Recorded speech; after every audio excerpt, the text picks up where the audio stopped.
নমস্কার, কেমন আছেন সবাই? সকলকে আমার চ্যানেলে স্বাগত।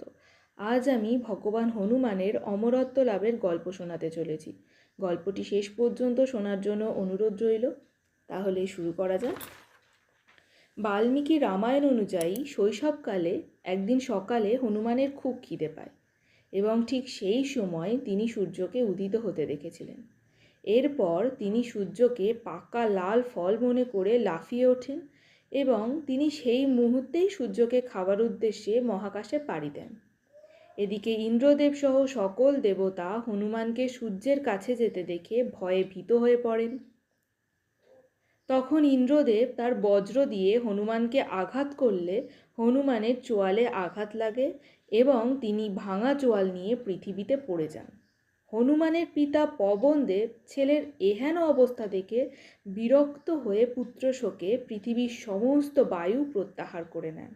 ফলে বাতাসের অভাবে সমগ্র পৃথিবীর জীবন বিপন্ন হয়ে যায়। এমন অবস্থায় দেবতারা ভয় পেয়ে পৃথিবীর প্রাণীদের রক্ষা করার জন্য শিব ঠাকুরের শরণাপন্ন হন।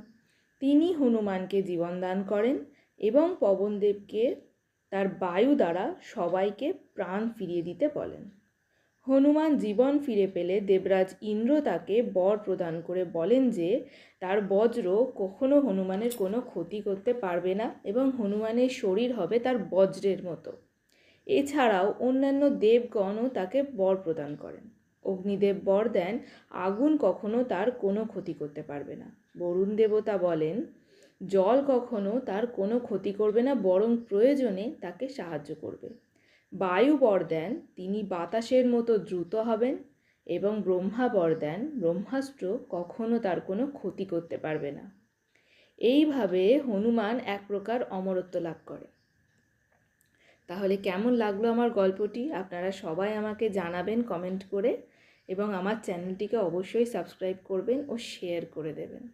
ধন্যবাদ।